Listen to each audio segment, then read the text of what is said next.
Olá! Chegamos na nossa parte da proposta.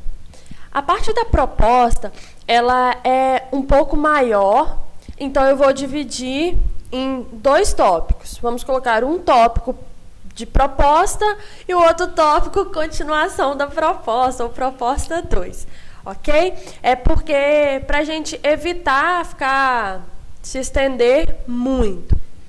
Então, a proposta nós já temos discutido bastante, mas, em resumo, oferecer aos estudantes mais oportunidades de participar em debates sobre problemas socialmente relevantes.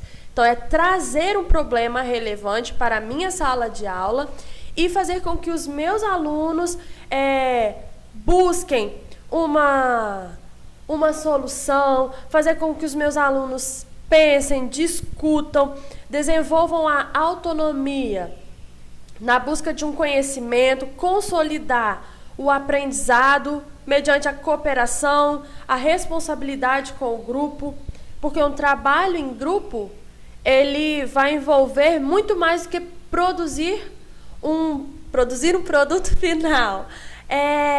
Vai trazer para o meu aluno cooperação, responsabilidade, solidariedade, empatia. Então, tudo isso vai ajudar o meu aluno a crescer e ampliar na escola o sentimento de identidade e de pertencimento dos estudantes ao meio em que eles estão.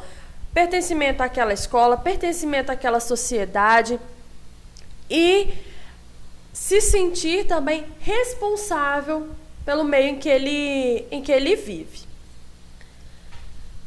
Aqui a gente vai falar sobre os projetos. Ele precisa ser conduzido por, no mínimo, 2 professores de diferentes componentes, onde um professor ele vai ser o líder e o outro professor o parceiro. Claro, se tiver 3, vai ter um líder, 2 parceiros.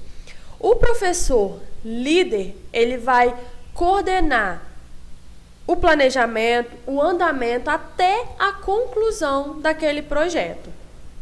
Já o professor parceiro, depois que o projeto for apresentado, ele divide, o tempo e eles vão trabalhando em dupla. Os 2 podem avaliar, como nós já falamos, cada um vai trabalhar com o ponto de vista da sua disciplina. Sempre pensando lá, como foi falado lá no início, naquela UTI, trabalhando com o mesmo conteúdo, com pontos de vista diferentes para um produto final único.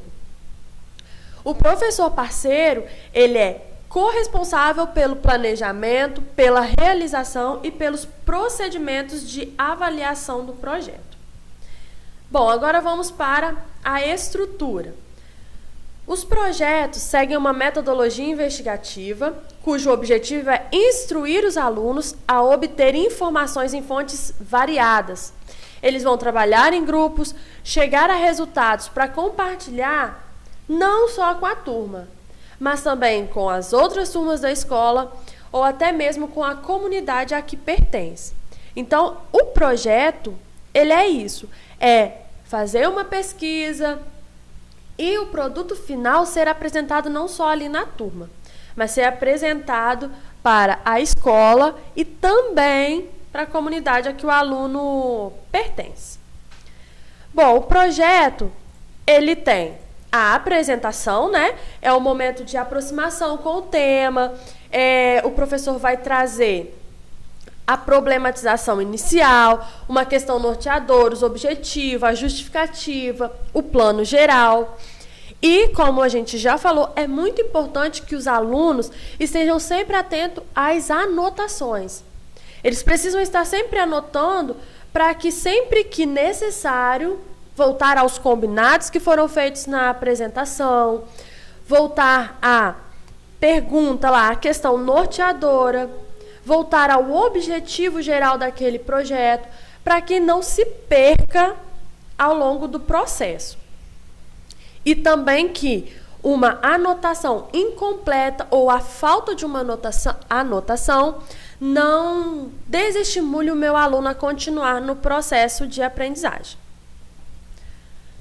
Na etapa 1, existe um momento de exploração inicial. O professor pode trazer textos, uma atividade diversificada para os dois componentes, então tanto o professor líder quanto o parceiro, para que o meu aluno comece a sentir aquela vontade de participar, aquela vontade de investigar, que o meu aluno comece a se sentir parte de um todo, que o meu aluno comece a se sentir responsável pelo que está acontecendo.